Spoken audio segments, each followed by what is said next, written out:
вновь я приветствую вас в рамках программы «Кефир» на молодежном телеканале Кеймус, дорогие друзья. Напомню, что в 6 часов вечера, если вы удивились, что не было программы «Алло, Кеймус», у нас стартовал эксклюзивный выпуск программы с командой Sunstruck Project. А сейчас же в 7:30 мы традиционно начинаем наш эфир и говорим, как обычно, на насущные, интересные и социальные вопросы.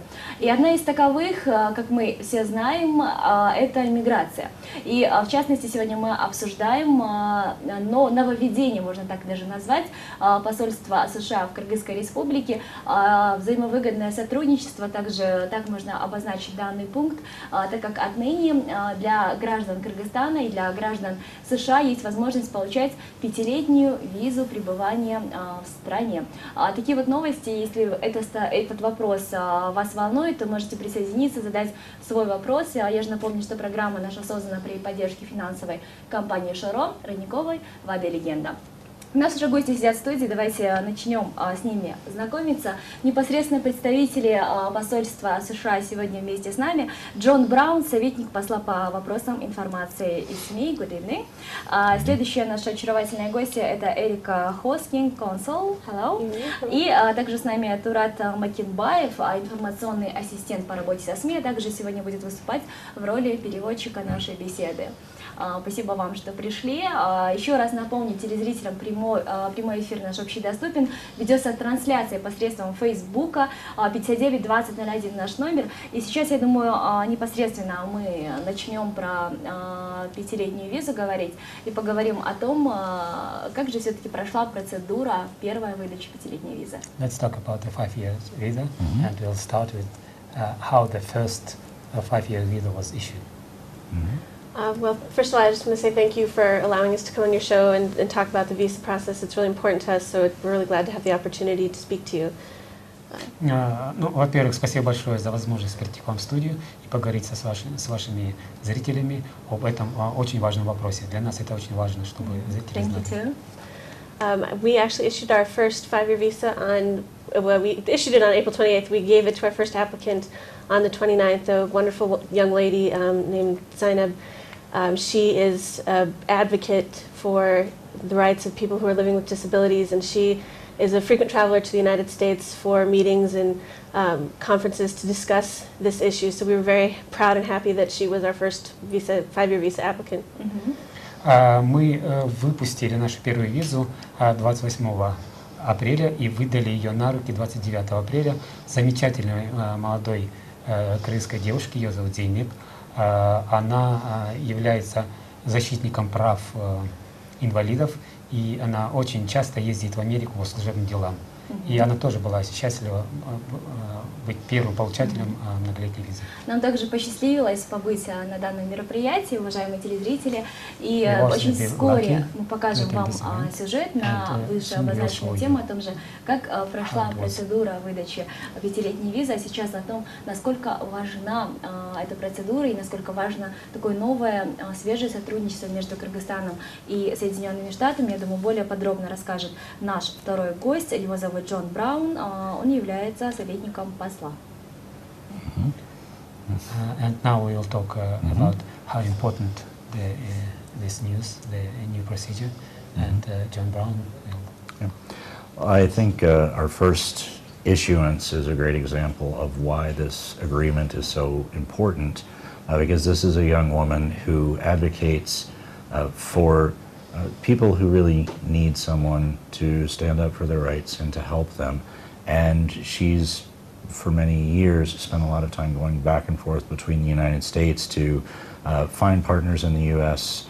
who can work with her to advocate for the rights of the disabled.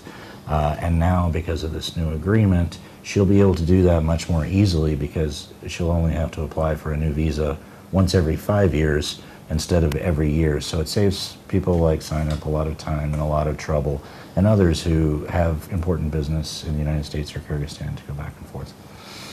Выдача первой многократной и 5-летней визы — это хороший пример того, насколько важно это нововведение, потому что эту визу получила молодая женщина, которая, как мы уже сказали, занимается защитой прав инвалидов и очень часто ездит в Америку. Она ездит туда почти каждый год для того, чтобы найти партнеров, спонсоров, которые помогли бы ей в ее работе по защите прав инвалидов. И в Кыргызстане есть много других людей, которые тоже по служебным или каким-то другим делам ездят в Америку, и для них это будет очень удобно получать или обновлять визу один раз в 5 лет, вместо того, чтобы обновлять ее каждый год. Хорошо. Вот в списке, скажем, 3 стран, которые любой обыватель хотел бы посетить, числится всегда США, числится Нью-Йорк. И хотелось бы задать такой вопрос. Вот данная новая процедура, она предназначена именно для деловых поездок, то есть даст возможность получить визу, либо туристы также могут ее получить?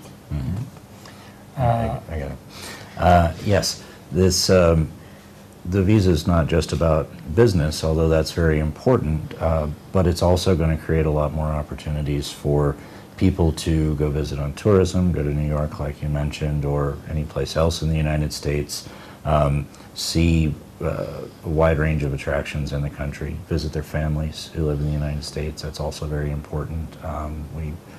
We very much like for people who have family in Kyrgyzstan and America to be able to visit each other. That really helps build ties and remind people that we're actually a lot closer than we think sometimes, even though we're on the opposite sides of the world. Давайте еще раз напомним для всех людей, которые еще не летали в США, или освежим их память о том, какие же все-таки главные критерии, требования, на которые консул обращает внимание, когда выбирает кандидатуру и, собственно, дает этому человеку из руки в руки визу. Но перед этим я переведу то, что он сказал. Да, конечно, многократные визы очень важны для деловых поездок, но они предназначены не только для бизнесменов, также этой визой могут воспользоваться люди, которые едут туда с туристическими целями или посетить своих родственников, свои семьи. И мы поддерживаем такого рода связи, которые помогают людям, народам наших 2 стран понять, что между нами очень много общего. Хорошо, и давайте вот на следующий вопрос, который я озвучила. Извините еще раз. Хорошо. Я предлагаю еще раз напомнить для всех телезрителей, которые нас сейчас смотрят и, возможно, в ближайшее время хотят подать на визу, какие основные критерии отбора для человека, который может получить визу в США. Yes, let's remind our viewers who are watching our TV, what are the main criteria to get American visa? Well, it depends on what type of visa you're applying for, but since we're talking about the 5-year visa, basically there's 2 things that we look for when somebody is applying for a visa. First of all, that the purpose of their trip falls within the rules for this type of visa, which means it's a short-term visit for tourist purposes or for business purposes to visit family. It's not for work specifically or study, and if their purpose of travel fits into this type of visa, that's one criteria that they have to meet. The second criteria is all applicants have to show that they have strong ties to their home country that will compel them to leave and return from the United States. So basically, we're looking for applicants to tell us their story, explain why they want to go, and what they have here that will compel them to return. Ну, во-первых, критерии зависят от типа визы, на которую обращаются заявители. Но поскольку мы говорим конкретно о 5-летней визе, то здесь у нас 2 основных критерия. Во-первых, это то, что заявители должны соответствовать тем целям и тем правилам, для которых эти визы предназначены. То есть они должны показать, что они едут туда либо с туристическими целями, либо, как уже говорилось, с какими-то бизнес-целями, и что это кратковременная поездка, и то, что она соответствует заявленному. И второй критерий – это то, что заявители должны показать, что у них есть прочные связи здесь, в их родной стране, которые как бы стимулировали их к тому, чтобы они вернулись То есть то, что они захотят остаться в Америке или там искать работу. Хорошо. Вот про прочные связи очень часто мы слышим, находясь на территории посольства США. Хотелось бы, чтобы наши гости рассказали более подробнее о том, в чем именно смысл данного понятия прочные связи. Подразумевается ли здесь какой-то финансовый эквивалент, финансовое состояние человека, либо это должен быть некий социальный статус? Well, when we talk about ties, there's a lot of different things we're looking at. There's not one answer. What we try to do when we have a visa interview is develop an understanding of the person's life and their situation in the country. So there's a lot of things that could lead us to issue the visa and show that that person has ties. Some people have jobs that they're strongly attached to. They very much enjoy their work. That would be a good tie. They may have family that's back here, their children, their parents, their brothers and sisters. So they have a good family base here that they would want to return to. Maybe they own a business. Maybe they are just very active in their community. A lot of people are able to demonstrate good ties just because they can show that they're very active and very involved in their community, and this is very much a home for them. So those are all important ties. And they demonstrate that this person has a good reason to want to be in Kyrgyzstan. And beyond that, beyond just the ties, we also are going to look at the person's history. If they've had a visa to the United States before, they've used it well, we're generally going to assume that you're going to continue using your visa the way you should. If they've traveled a lot of other parts of the world and shown that they frequently take trips or they've gone other places, and then returned home after short vacations, that shows a good pattern of use. So we take all of these things into account when we make our decision. Говоря о связях, невозможно это свести к каким-то отдельным конкретным критериям или показателям. Каждый случай индивидуальный, но в целом это могут быть разные, и у разных людей это могут быть разные показатели. Это может быть хорошая работа, которая у них здесь есть. Это может быть их прочные и широкие семейные связи, которые тоже как бы стимулировали бы их вернуться. Это может быть просто их какие-то общественные связи или общественная работа. Это могут быть люди очень активны в своих сообществах, и это сообщество является для них родным домом, и тоже является для них стимулом для того, чтобы вернуться. Помимо связей, если мы также смотрим на конкретного человека и на его историю. Если он уже раньше ездил в Америку и использовал правильно американскую визу, то есть вернулся вовремя, если он ездил в другие страны, то это тоже говорит, может навести нас на мысль о том, что, наверное, и в этот раз он поедет и вернется без всяких нарушений. Вот такого рода показатели и истории, они служат основанием для нас при выдаче визы. Хорошо. Я думаю, сейчас эта информация была весьма полезна для всех телезрителей и для всей нашей молодежи, которая, кстати, является нашей аудиторией, которая в ближайшее время собирается отправиться в Соединенные Штаты Америки. Я думаю, нет человека в Кыргызстане, который бы не грезил американской мечтой. Сейчас я предлагаю просмотреть наш специально подготовленный сюжет на тему эфира. Мы побывали на церемонии вручения первой 5-летней визы в истории Кыргызстана. Вашему вниманию сюжет, после которого мы продолжим наш эфир.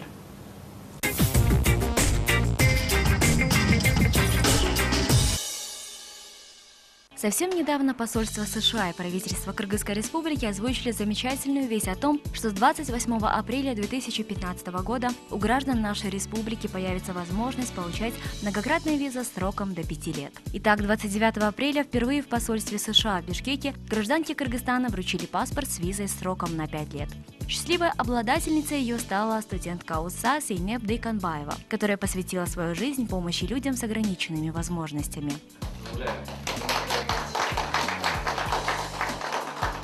Во время вручения первой 5-летней визы временный поверенный в делах США Ричард Майлз в присутствии представителей МИД Кыргызской Республики заявил, что подписанное соглашение о взаимной выдаче деловых и туристических виз сроком на 5 лет станет важным шагом в укреплении взаимопонимания между США и Кыргызстаном.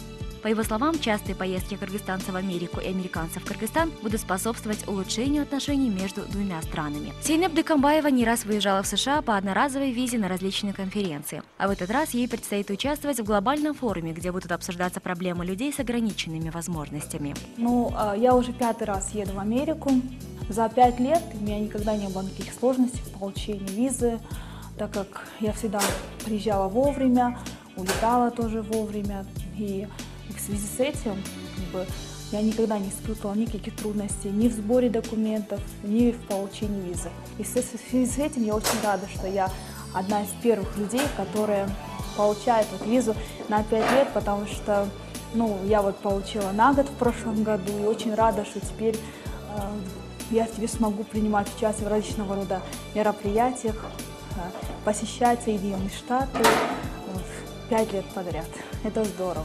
В свою очередь, директор департамента консульской службы МИД КР Арслан Мамедалиев заявил, что в посольстве Кыргызстана в Вашингтоне уже начата выдача 5-летних виз гражданам США.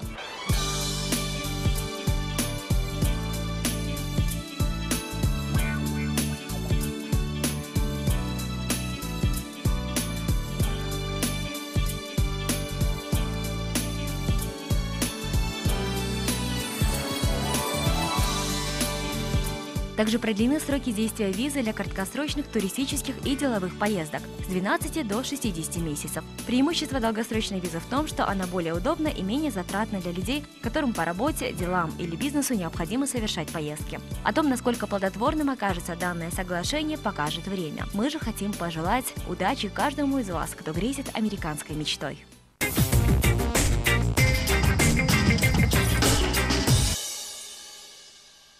Продолжаем наш эфир, уважаемые телезрители, и я думаю, что всем вам было интересно посмотреть этот сюжет и на ту замечательную девушку, которой посчастливилось получить визу сроком в 5 лет.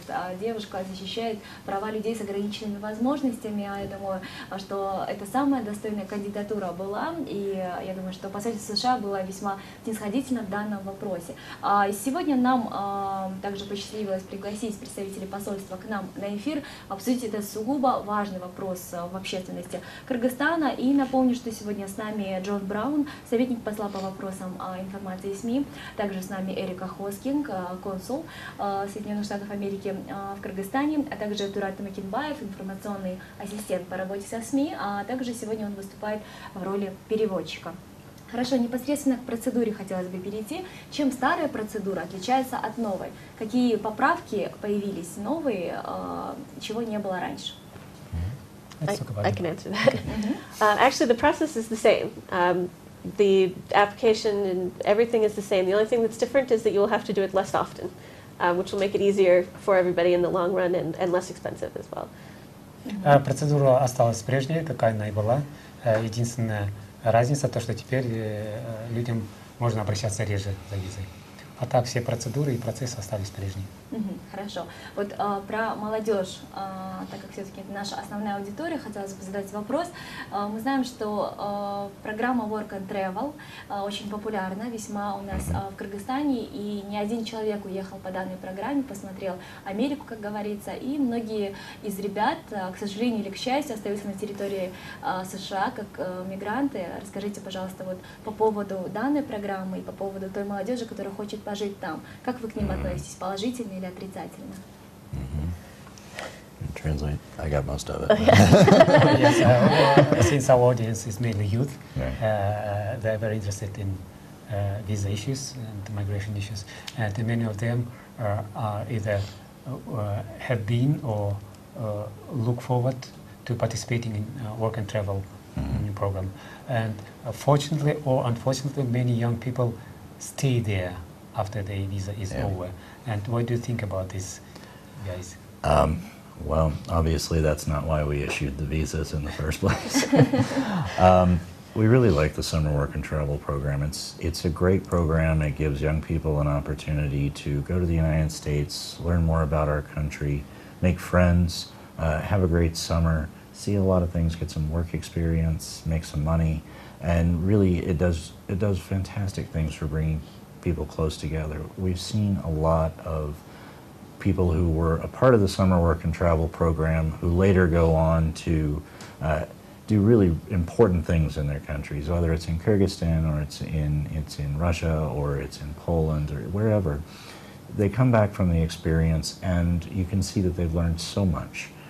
They've learned a lot about work, they've learned a lot about relationships, and they come back with some great experiences that they can use to help them in life. I'll stop there and I'll continue. Ну, во-первых, конечно, мы выдаем визы не для того, чтобы их потом неправильно использовали и оставались там нелегально. Но говоря о программе Work and Travel, это замечательная программа, мы ее очень любим. Это программа, которая дает возможность молодым людям из разных стран съездить в Америку и получить самый разнообразный опыт, поработать там, завести друзей, ознакомиться с нашей культурой. Ну, да, и получить какой-то практически рабочий опыт работы. И у нас есть много примеров, когда эти молодые люди возвращались в свою страну, будь то в Кыргызстан, в Россию, в любую другую страну, и привозили свой опыт, свои новые идеи, и внедряли эти новые идеи в своих странах. Также потом, конечно, у этих молодых людей, у них может возникнуть интерес съездить еще раз в Соединенные Штаты Америки, может быть, по какой-то другой программе. То есть эта программа, она раскрывает горизонты и обогащает опыт молодых людей. The challenge, of course, is that it's not an immigration program. It's an exchange program. Exchange means learn something, bring it home with you, which is what we want to happen. When we see a lot of people using it as a way to illegally immigrate, then that makes it more challenging when we're interviewing people in the future, because we see so many people don't use the visa appropriately when we issue. And it makes it hard for the students who want to apply the next year. Do you know how many people didn't return last year? Out of everyone that we interviewed, how many didn't come back? Just take a guess. Ну, я сначала Хорошо, вопрос с самого его... начала. Нет, я сейчас вопрос задам, а потом переведу то, что он сказал. Вы можете предположить, сколько людей не вернулись, те, кто поехали по этой программе в прошлом году? Ну, примерно.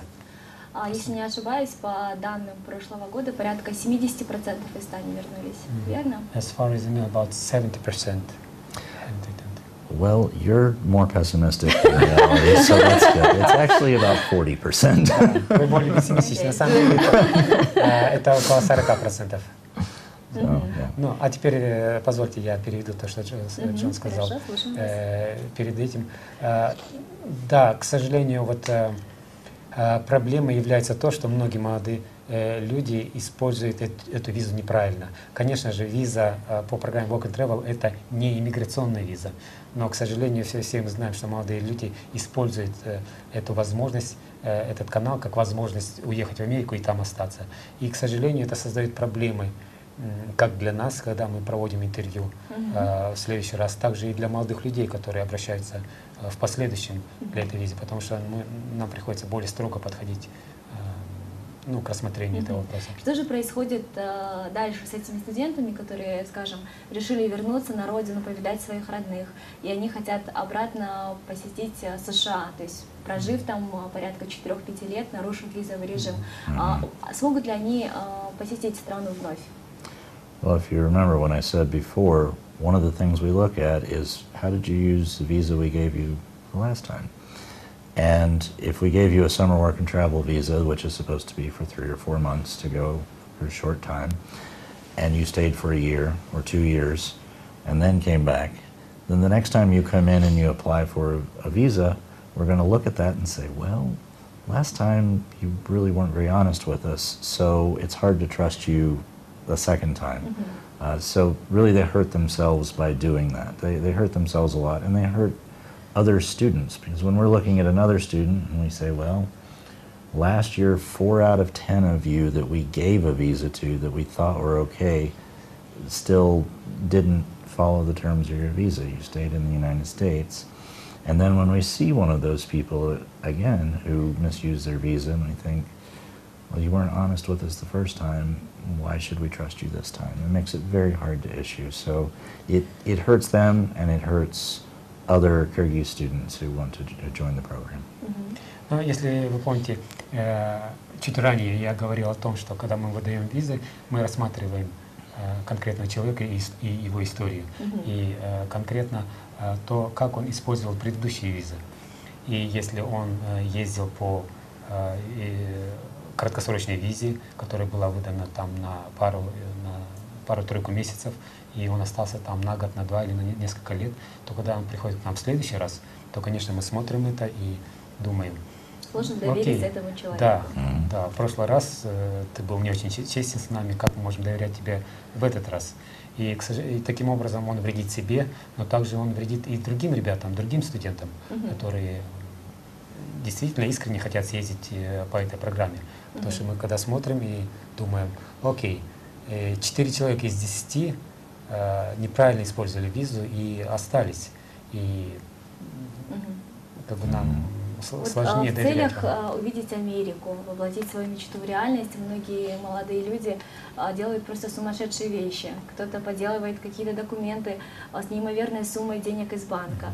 Кто-то обращается в какие-то учреждения, просит какой-то документы подписать. Вот ко мне лично подходили и просили сделать документ с нашего канала, что человек работает у нас. Абсолютно мало знакомый мне человек, но я тогда отказала. Я поняла, что этот человек все-таки пошел и нашел этот документ с другого канала. Как вы поступаете в данных ситуациях? Как распознать, врет ли человек или говорит правду? I think I might need that one translated. Trying to go and see America, some young guys do crazy things. They forge documents, they get some kind of forged bank accounts, or they go to some businesses and ask them to give them a certificate that they work there.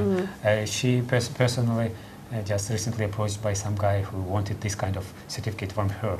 She rejected him, but she knows that finally he got some paper from other TV station.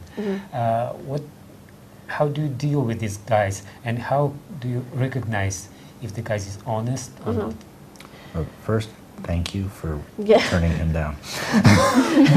Спасибо Always welcome. за то, что отказали ему. Actually, the one thing that we do to try and combat people that are doing this is to go on TV shows like this and talk to you and discuss how to apply for a visa, because really these people that are asking for fake documents or trying to sell you fake documents are using these rumors and this incorrect information to take advantage of you and to sell you something that's not necessary. To be honest, for most types of visas, there is no paperwork at all required other than the application you fill out online. We don't need to see bank documents. We don't need to see work documents. I don't need to see an invitation letter from somebody in the United States. You don't actually have to know anybody in the United States. The most important thing is that you come in front of me and you tell me honestly why you want to go to the United States, what you're going to do there, and why you will return. The documents that people are trying to sell you aren't necessary. We want people to go to the United States. We encourage them to. And it's not necessary to have somebody fill these documents out for you or make up a story for you or give you a fake work statement. Да, ну, во-первых, для того, чтобы бороться с этим явлением, мы ходим вот на подобного рода передачи или там другие СМИ и рассказываем людям о тех процедурах и требованиях для получения визы. Ну и во-вторых, конечно, для того, чтобы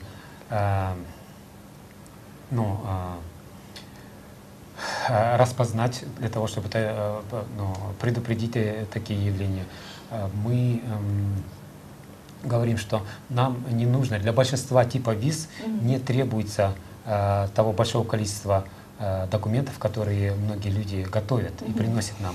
Мы не просим банковских счетов, мы не просим справки с места работы, мы не просим приглашения Соединенных Штатов Америки. Вы не обязаны даже знать кого-то в Соединенных Штатах Америки, чтобы туда поехать. И единственное, что мы просим, что когда вы приходите к нам на интервью за визой, чтобы вы честно нам рассказали, почему вы хотите поехать в Америку, что вы хотите там делать, и почему, и когда вы собираетесь вернуться. Хорошо, спасибо большое. Я думаю, сейчас в продолжении нашего эфира мы просмотрим специально подготовленную рубрику под названием «Опрос». Мы походили по улицам нашего города и задали вопросы всем горожанам о том, что они думают по поводу новой 5-летней визы, которая обещает быть выданной определенному населению. То есть тем людям, которые подают на нее и едут по определенным причинам и с объективными целями. 59-20-01, телефон прямого эфира. Сейчас наша рубрика «Опрос», после которой мы продолжим беседу в студии.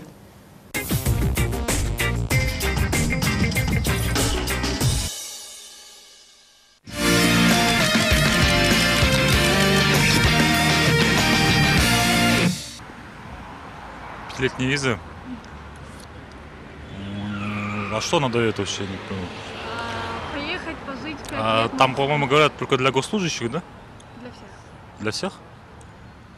Нет, там, по-моему, рабочие визы не выдаются, я только слышал, Выдаются, да? выдаются. Выдаются? Да. Ну, можно было бы, конечно. Не, Почему? мне здесь неплохо живется. Ну, естественно, надо воспользоваться. Почему? Если дают шанс, надо всегда этим воспользоваться, этим шансом. Иначе нельзя. Бесплатные визы дают, что ли? Нет, но я слышал об этом, но я не пользовался. Почему?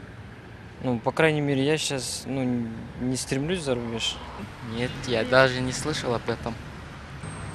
Может, хотелось бы попутешествовать только, наверное, ну, работать не знаю. Ну да, конечно, почему нет? Почему да? Ну, США все равно, они же, как бы сказать, ну я бы хотела. Да, конечно, вот я поступаю, как раз сейчас учусь, ОРТ сдам, и будем надеяться, вот в США поеду. Ага, значит, ты воспользовался? Воспользуюсь.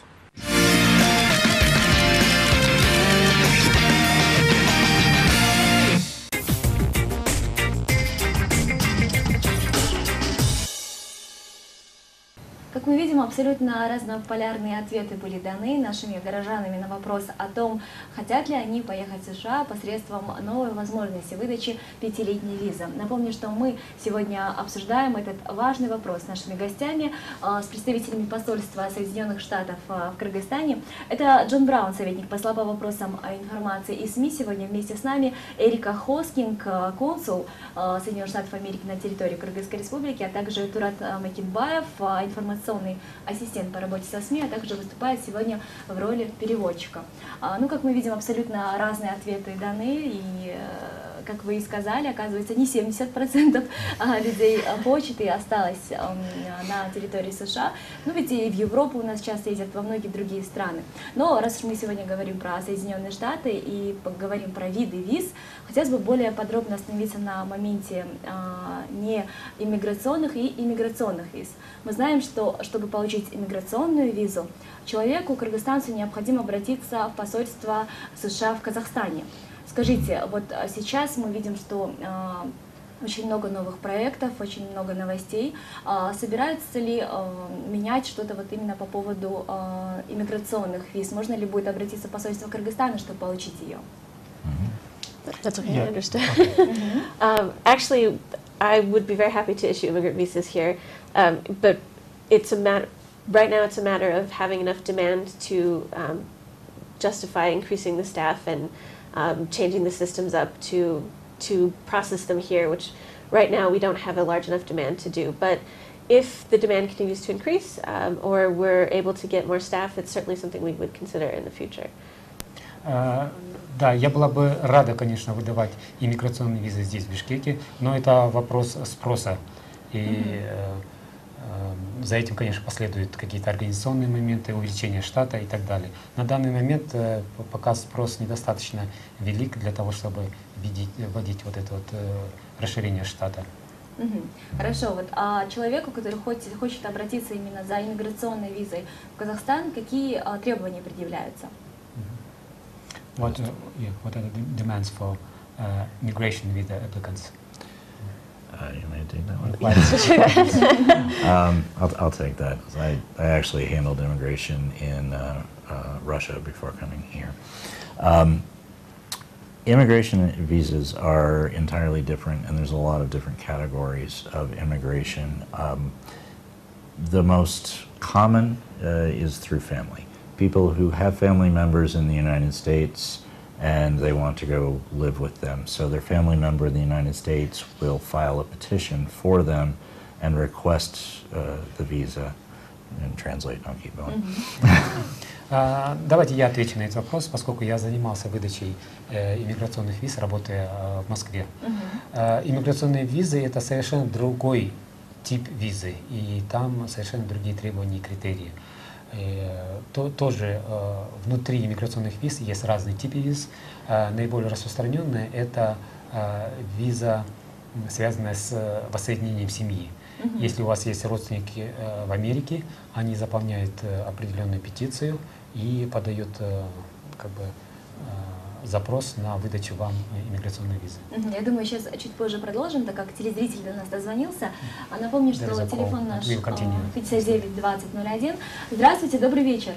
Добрый вечер. Говорим чуть погромче, вас не слышно. Добрый вечер. Мы сейчас вас слышим. Как вас зовут? Меня зовут Айзада. Айджана, говорим Айзада, говорим чуть погромче, пожалуйста. Айзада. Слушаем вас, слушаем. Я бы хотела задать вопрос. Мы вас слушаем внимательно. Вопрос состоит в том, что как может человек без работы, без недвижимости выехать за границу? Вот как подробнее узнать, я только включила ваш канал, и мне интересно, как можно выехать простому студенту, допустим, либо рабочему. Хорошо. Ваш вопрос понятен. К сожалению, видимо, вы плохо настроили свой телефон, но ваш вопрос мы услышали, мне режиссер подсказал. Простому и студенту, и простому рабочему человеку, как можно выехать в США, спрашивает наша телезрительница. Well, students and people who want to work in the United States, it's actually a different visa category. The 5-year visa that we're talking about doesn't apply to those categories at all. So for students, the first step is to apply to a university in the United States and get accepted. If you get accepted to a university in the United States, then the university will issue a form for you that proves that you're a real student, you've been accepted to the school, and then you can apply for a student visa. You'll come in and you'll show us this letter from the school. You'll show us that you have the financial means, either scholarship or savings, enough to pay for it, and as long as you appear to be a legitimate student who really wants to go study, then you should be fine. Визы для студентов и для тех людей, которые хотят поехать в Америку, чтобы работать, это совершенно другой тип визы. И вот та многократная 5-летняя виза, о которой мы говорили в начале, она, то есть они не подпадают под эту категорию. Что касается студенческой визы, то для того, чтобы получить такую визу, молодой человек, должен, во-первых, поступить в американский университет. Для этого есть определенная процедура, он сдает какие-то вступительные экзамены, и после того, как он их проходит, этот университет тоже выпускает специальную форму, которую нужно будет заполнить. И, кроме того, студенту надо будет показать, что у него есть финансовая возможность обучаться в Соединенных Штатах Америки. То есть то, что либо у него есть какие-то накопления, или то, что у него есть стипендия. И если у него все будут эти документы готовы, то, я думаю, у него не будет проблем с получением. Раз мы заговорили про студентов, хотелось бы задать вопрос именно касательно образовательных программ, на которые человек, грезящий об учебе в США, скажем, может подать, чтобы получить опыт, получить образование и увидеть, собственно, Америку. Yeah. Once we are talking about students, let's talk about education exchange programs. Anything particular or in general? Какой-то конкретный или вообще образовательный программ? Вот для всех наших, скажем, телезрителей о том, где они могут узнать про эти программы, как часто они появляются. Okay. We have a lot of information on the embassy website about different educational exchanges that we have. Anyone who wants to learn about those, I encourage you to take a look at our website. We have a lot of scholarship programs. We have exchange programs for high school students, for university students. We also place announcements frequently on our Facebook page when we have new programs come up that people can apply to. So we have quite a lot of opportunities, and we're expanding some of our exchange programs, especially for high school students, so there'll be more opportunities for students to go. It's one of our favorite programs. We love working on these because it gives us a chance to work with some of the really brightest and most capable students in Kyrgyzstan and find opportunities for them to go to the United States and make friends and learn about our culture. So we really love these programs, and we encourage as many people as possible to apply to them. На веб-сайте посольства Соединенных Штатов Америки в Кыргызстане есть очень много информации о различных возможностях для студентов. И поэтому я бы рекомендовал всем заинтересованным зайти на наш сайт и изучить эту информацию. Есть очень много разнообразных программ, как для школьников, так и для студентов вузов. И время от времени мы размещаем объявления на нашей страничке в Фейсбуке, когда такие программы приближаются. Поэтому, пожалуйста, посещайте наш сайт, посещайте нашу страничку в Фейсбуке. Мы очень любим эти программы обмена, потому что они дают нам возможность работать и общаться с самыми замечательными, самыми способными студентами Кыргызстана и предоставить им возможность поехать в Америку и получить образование там. Отлично. Сейчас небольшая рекламная пауза будет, и я думаю, что уже после этого мы также затронем другие важные моменты. Говорим мы про взаимовыгодное сотрудничество посольства США в Кыргызстане именно с Соединенными Штатами о новой 5-летней визе. Если есть у вас вопросы, так же как у нашей первой телезрительницы, то можете нам позвонить 59 20 01, номер прямого эфира. После небольшой рекламной паузы будем вас всех ждать. Остаются считанные минуты до конца нашей программы. Напоминаю, что на ваших телеэкранах программа «Кефир» на молодежном. Я хочу сказать, что очень важные темы мы сегодня затрагиваем на нашем молодежном канале, так как тема действительно насущная и социально важная. Социально важная — это, дорогие друзья, миграция, и в частности говорим про визы, которые отныне выдаются на 5 лет. Можно въехать на территорию США, но, конечно же, от этого условия не сильно смягчаются. Вы также должны будете доказать консулу, что есть у вас объективные причины посетить эту замечательную страну. Дорогие друзья, на Фейсбуке ведется онлайн-трансляция, и посредством наших социальных сетей можно также задавать свои вопросы. Сейчас уже дозвонился до нас следующий телезритель, давайте его поприветствуем. Здравствуйте, добрый вечер. Алло, здравствуйте. Здравствуйте, вас не слышно, говорим чуть погромче. Здравствуйте, меня Бек зовут. Чуть погромче говорим, пожалуйста. Бек, у меня вопрос господину. Гражданин Соединенных Штатов Америки берет паспорт, садится в самолет и едет в любую точку мира. А вот наш гражданин этого не может. Почему? Можно ответить на этот вопрос? Хотелось бы попросить вас озвучить ваш вопрос еще раз, так как у нас происходит телефонный сбой и вас не очень хорошо слышно. Вопрос мой состоит в том, что гражданин Соединенных Штатов Америки берет паспорт, берет билет и едет в любую точку мира. А наш гражданин этого не может. Почему? Хорошо, вопрос был понятен? Не очень. Берет паспорт и едет в любую точку мира.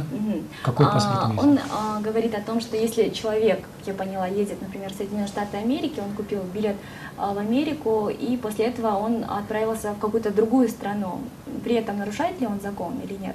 Нарушает ли он визовый режим, если он остался, вот скажем, на определенное время в Соединенных Штатах, а после этого отправился куда-то в другую страну, в Европу, скажем? No, that's fine. It's no problem at all. Самое главное, нужно уехать вовремя с территории Соединенных Штатов, неважно в какую страну. Yeah, you can, as long as you depart the United States within a reasonable amount of time. Where you go next that's your business. Да. Если вы выехали из Соединенных Штатов Америки вовремя, то куда вы дальше поехали, это нас не касается.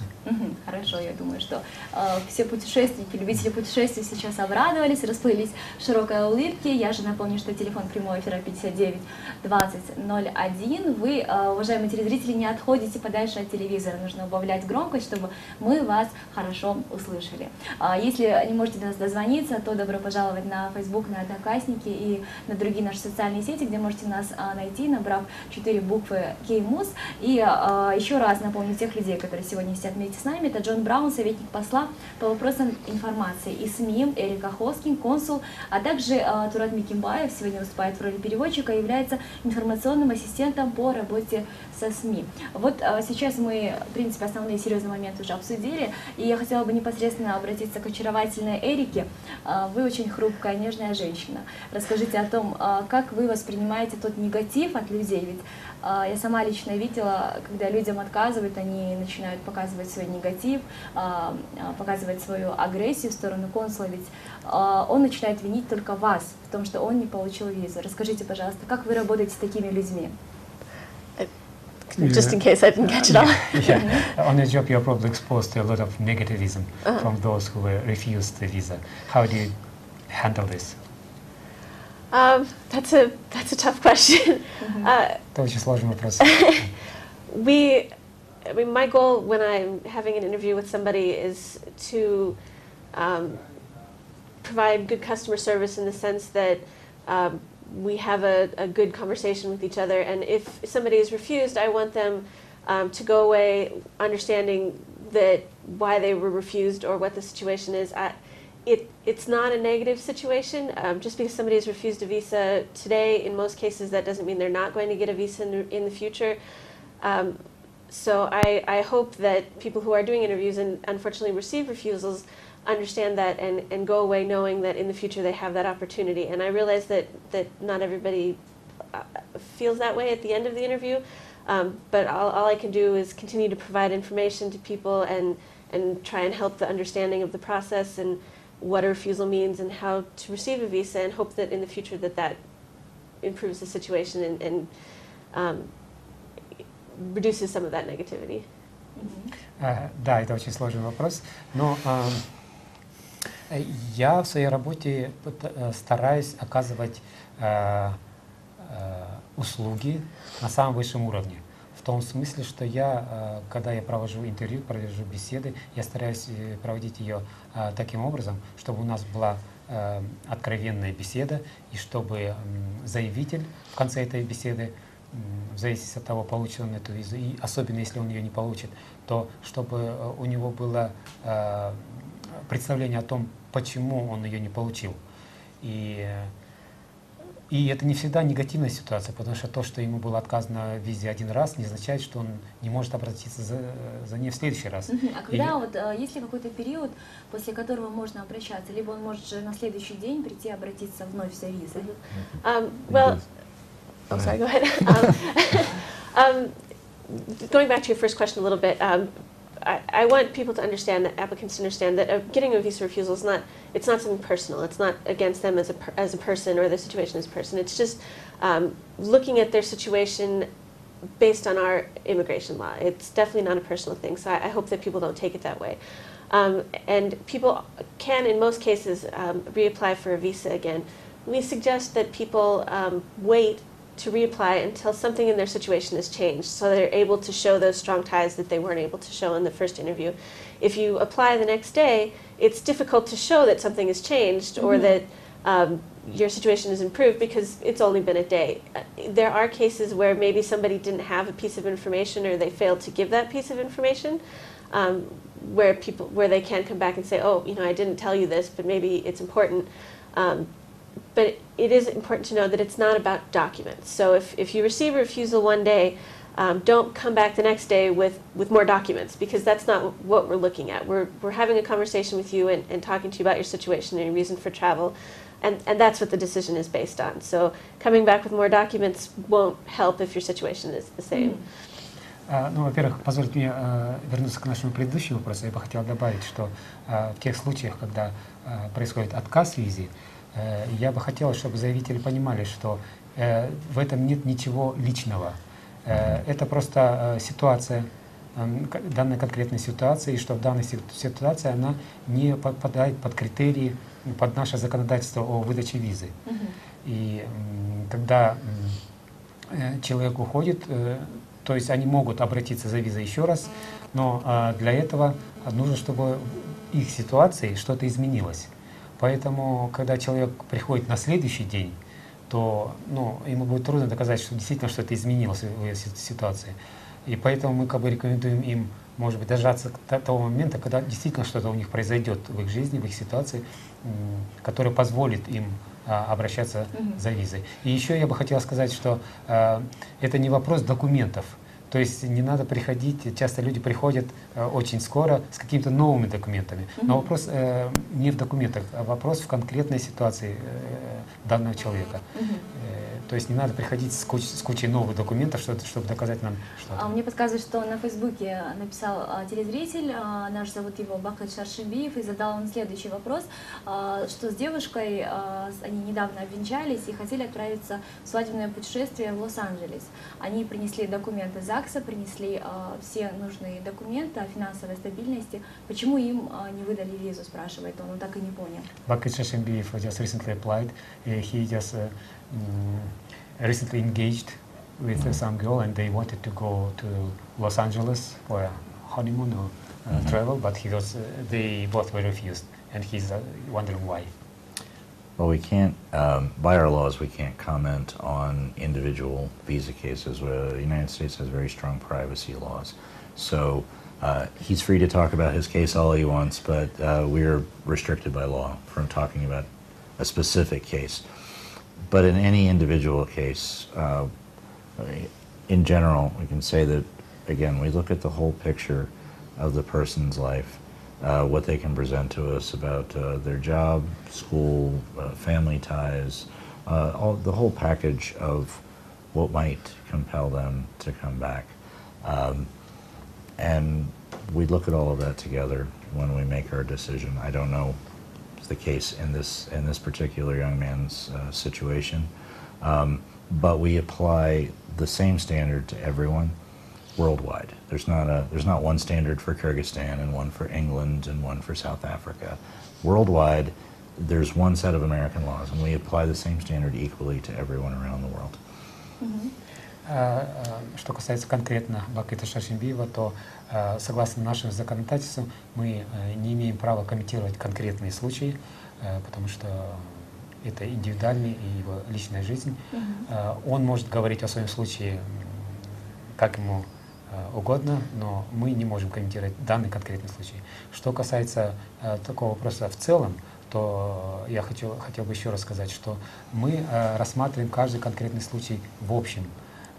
Когда заявитель приходит к нам, то что он может нам рассказать о себе, о его ситуации, о его работе, образовании, о его семейных связях. И я бы хотел еще сказать, что данный подход, данные критерии, они универсальные, мы применяем их везде, будь то в Англии, или в Южной Африке, или в Кыргызстане. То есть у нас нет отдельных критериев или отдельных процедур для Кыргызстана или для других стран. But something else that's important to understand, I think, in these cases is that because we do see a lot of people who don't use their visas appropriately, they don't tell the truth in the interview, and they're actually going to immigrate and they're going to go work in the United States illegally.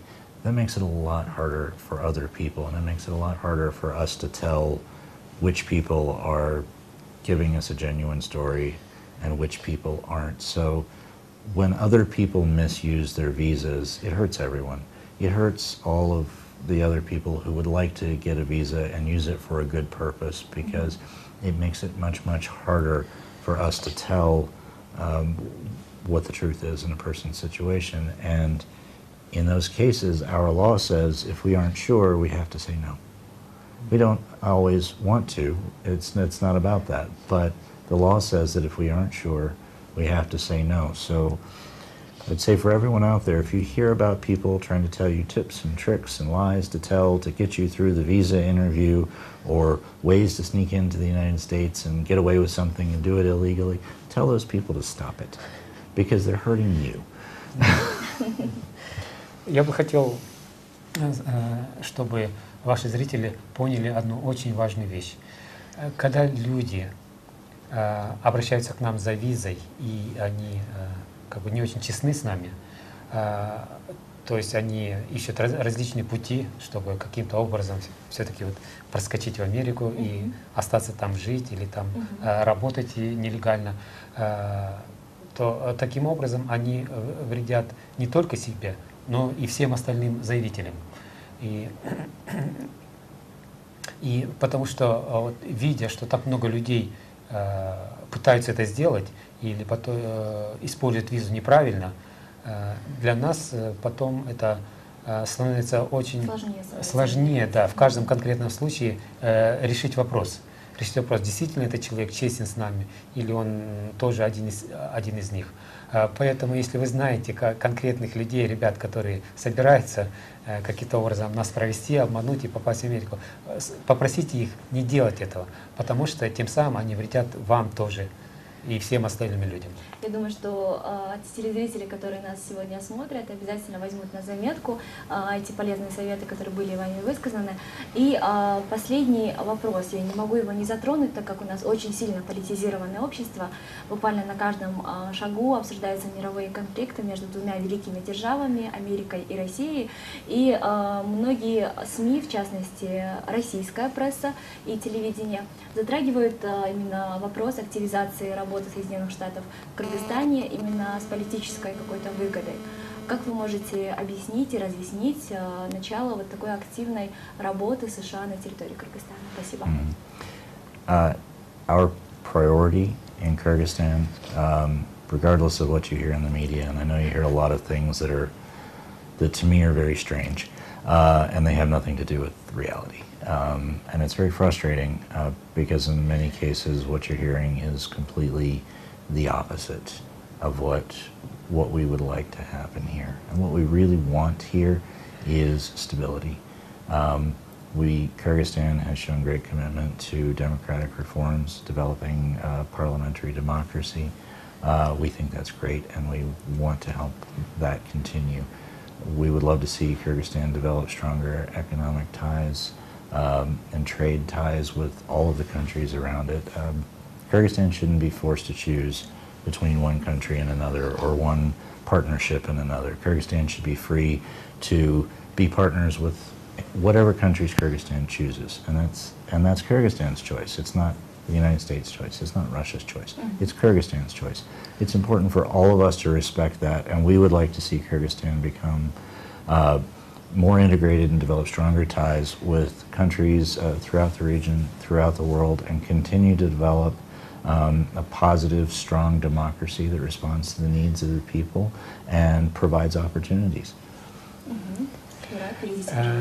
Независимо от того, что вы видите или читаете в СМИ, а многое из того, что вы видите и читаете, не имеет ничего общего с реальностью. Многие из этих материалов, они просто удручающие. Поэтому, независимо от того, что вы читаете, я бы хотел сказать, что наш основной приоритет здесь, в Кыргызстане, это видеть Кыргызстан стабильным, процветающим и демократическим государством. Поддержка, мы за то, чтобы Кыргызстан развивал демократическое государство и предоставлял возможности своим гражданам, а также становился стороной интегрированной как в регионе, так и со всем остальным миром. Хорошо, я думаю, что это был, наверное, главный позыв нашего эфира, и весьма символично, что эти слова были сказаны в конце программы, чтобы дезинформация, которая царит повсюду, не застала людей врасплох. У нас есть последний телезритель на связи, я думаю, грех будет не принять звонок. Здравствуйте, добрый вечер. Здрасте. Здравствуйте, пожалуйста, отойдите чуть подальше от телевизора. У нас происходит сбой связи. Я думаю, режиссер сейчас делает все возможное, чтобы связь стала лучше. Как вас зовут? Оскар. Оскар, озвучьте, пожалуйста, свой вопрос. Я бы хотел узнать, выдаются визы ли, рабочие визы вообще? Или Рабочие не визы. выдаются? Это все, что вы хотели спросить, или есть еще вопросы? Сейчас, вот секунду. Good evening. I got a question about types of visas. What if I would like to work in the United States? Can I get a job work visa or not? what do I need to do to get a job visa? What do I have to bring to the American embassy? Хорошо, спасибо вам большое за интерес к нашей беседе. Я думаю, что сейчас начнем, если вам, конечно, понятны и были слышны наши вопросы, ответим на них. Actually, the work visa process is very different than the tourist visa process that we've been talking about tonight. In order to get a work visa, you find a job, or you speak with a company and they offer you a job, and then that company actually applies for your visa through the U.S. Immigration Service in the United States. It's called petitioning. So they'll petition for your visa. They go through, there's various different types of work visas that I won't get into the specifics, but they petition for your work visa, and then they send you the documents for the work visa, and you come to the embassy like any other visa. You fill out the application and you apply for the visa. And depending on the type of work visa that you're applying for, you would have to show certain qualifications or certain amount of experience. But really, the process starts in the United States with the employer. Our website is a really great source for information. Also, USCIS, the Immigration Service, has a really great website that gives more information about it. So I encourage everybody to take a look at those websites and get information on how to apply for work visa. Процесс выдачи рабочей визы существенно отличается от туристической визы и тех типах виз, о которых мы сегодня говорили. Ну, во-первых, для того, чтобы получить рабочую визу в Соединенных Штатах Америки, вам надо найти работу в Соединенных Штатах Америки. И затем это уже как бы ответственность работодателя, то есть той компании, которая предоставит вам работу, подготовить соответствующие документы. У нас это называется петицией. То есть организация, которая предоставляет вам работу, заполняет вот эту петицию и отправляет вам документы. И потом вы уже с этими документами приходите к нам, так же, как и все остальные заявители. Но то есть процесс начинается в Соединенных Штатах Америки от вашего работодателя. А какой есть срок определенный именно выдачи рабочих виз? Есть ли определенный срок? The term of the visa depends on the type of work visa that you're doing. There are some that are very short term for seasonal work, and there are some that are longer term that actually can lead to an immigration visa in the future. So it really depends on what type of job you're doing and what type of visa that you're applying for. Это зависит от того вида работы, которую вы собираетесь осуществлять в Соединенных Штатах Америки. Если это какая-то краткосрочная сезонная работа, то это один вид. Если это долгосрочная работа, которая может в последующем вести к вашей иммиграции, то это совсем другой тип визы. Я думаю, обратившись уже в пресс-службу Соединенных Штатов в Кыргызстане, можно будет получить более подробную информацию. И сейчас, я думаю, чтобы освежить память всем телезрителям, и, как мы поняли, многие к нам с половины программы присоединились, еще раз напомним о процедуре выдачи 5-летней многократной визы. Собственно, тема, та, которую мы сегодня обсуждаем, она у нас на повестке дня. Еще раз обсудим те моменты, которые важны для людей, которые они должны запомнить перед тем, как подать на 5-летнюю визу. Yeah, let's just remind our viewers, because many of them joined us later, they missed the beginning. So, and we were talking about the 5-year multiple visa. Please just remind, give them the main tips. Do you want me to take this? Yeah, this is your domain. All right. I guess the main tip I have for people who want to apply for a 5-year visa is to go to our website and look at our website for information and instructions on how to apply. And not to listen to what people are telling them on the street, not to take tips from friends, not to go to visa agents for the fake documents or anything like that. We want people to look at our website, understand the process, and come and tell me their story and why they want to apply. I want to hear the truth. You don't listen to what other people say, because a lot of times if they're trying to sell you documents, that's all they're trying to do. They don't really care if you make it to the United States, they just want your money. So please get the information from us. If you have questions, please ask us, and we'll be happy to answer anything you have. Самый главный совет, который я дала бы заявителям, это посетить наш сайт и внимательно ознакомиться с процедурами получения визы. Не надо слушать людей на улице, не надо слушать ваших друзей, которые дают вам какие-то советы. Не надо обращаться к агентствам которые предлагают вам какие-то услуги и предлагают вам продать какие-то документы. Все, что они хотят, это получить ваши деньги. Внимательно ознакомьтесь с правилами и процедурой на нашем сайте. Если у вас есть вопросы, пожалуйста, звоните нам, спрашивайте. И потом приходите к нам с вашей правдивой, реальной историей. Хорошо, и сейчас, уже подытоживая нашу программу, хочется дать последнее слово Джону Брауну, советнику посла по вопросам информации и СМИ. Just free-form last word. Well, first, thank you very much for inviting us to your show. This is a great opportunity for us to talk about this important new development in our relationship between the United States and Kyrgyzstan, and also to talk about something that I think is going to give our countries a lot more opportunities for people to get to know each other, to work together, to visit their family, to make friends. So all of these are really good, strong, positive developments. And they're important because relationships between countries start with relationships between people. And that begins with visits. That begins with showing up and saying hello. So we hope that through this new agreement, we're going to create a lot more opportunities for Kyrgyz citizens to go to the United States and meet people, and also for Americans to come here. We want to see that every bit as much. We hope Americans will come here and see Kyrgyzstan. There's a lot of wonderful things here. You have a beautiful country, incredibly hospitable people, and I know if more Americans will come here, take advantage of this opportunity and see this country, that they're going to love it as much as we do. Я бы хотел сказать вам большое спасибо за то, что вы пригласили нас на ваше шоу и предоставили нам возможность поговорить об этом очень важном и замечательном событии, о начале процесса выдачи многократных виз. Потому что отношения между странами, они начинаются с отношений между людьми. Они начинаются с того, что люди просто встречаются и говорят друг другу «здравствуйте, привет». И я думаю, что вот это вот начало выдачи многолетних многократных виз, они предоставляют возможность простым людям, кыргызстанцам, многим кыргызстанцам ездить в Америку, встречаться с американскими людьми, но также и многим американцам приезжать в Кыргызстан и ознакомиться с вашим народом, с вашей страной. У вас очень замечательная, красивая страна, у вас замечательные, очень дружелюбные люди. Я знаю, что очень многие американцы пользуются этой возможностью, чтобы получить такой замечательный. Кстати, с выдачей первой многократной пятилетней визы мы поздравляем не только уроженку Кыргызстана, а также представителей Соединенных Штатов Америки. Мы забыли сегодня поговорить про тех людей, которые получили пятилетнюю визу именно на территории Кыргызстана.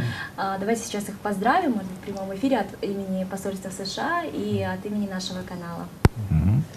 Yeah. Let's greet not only the Kyrgyz but the Americans who received that. Actually, they had a very similar ceremony in Washington to give the first visas to an American family who does a lot of business between Kyrgyzstan and the United States, and also adopted a child from here. So they really want the opportunity to travel frequently to Kyrgyzstan so that their daughter knows what her culture is, and she can stay familiar with the language and the people.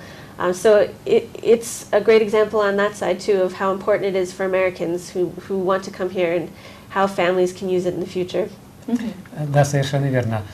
Похожая церемония состоялась и в Вашингтоне, выдачи первой многократной визы американской семье, у которых есть много связей, много дел в Кыргызстане. Они также удочерили девочку из Кыргызстана, и это даст им возможность привозить девочку сюда чаще, чтобы она не забывала свою страну, язык и людей в Кыргызстане. И это говорит о том, что вот это нововведение, оно также очень важно и для американцев. Это отличная новость. Турат, вам спасибо большое, что пришли сегодня поддержать нашу беседу, перевести диалог. И хотелось бы также от вас, как от представителя пресс-отдела Соединенных Штатов, посольства Соединенных Штатов Америки в Кыргызстане, пару слов в адрес наших телезрителей услышать. Ну, я хотел бы поздравить всех и кыргызстанцев, и американцев, то же самое вот с началом выдачи многократной визы.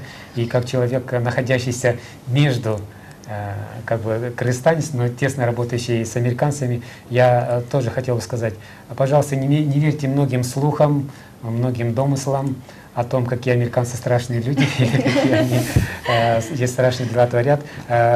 Все это вранье. И на самом деле это замечательные люди. Я очень рад, что я имею такую возможность работать с американцами. И тем самым я считаю, что я работаю на благо своего народа, на благо Кыргызстана. Поэтому я хочу пожелать всего хорошего и дальнейшего укрепления дружбы между нашими народами. Спасибо большое, Турат Байке. Thank you so much for coming, for sharing your knowledge, sharing your experience with our TV audience. И спасибо всем телезрителям, которые сегодня были с нами.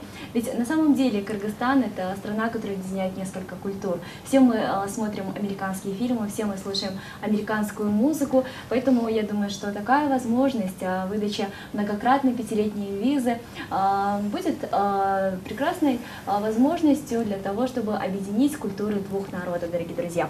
Сегодня у нас в гостях, я напомню, были Джон Браун, советник посла по вопросам информации и СМИ, также Эрика Хоскин, консул, и также Турат Макинбаев, информационный ассистент по работе со СМИ. К сожалению, время наше ограничено, мы даже продлили немного эфир, так как тема на самом деле очень нужная, очень интересная, но я думаю, что встретимся с вами еще вновь в рамках наших других программ и будем обсуждать еще более значимые вопросы.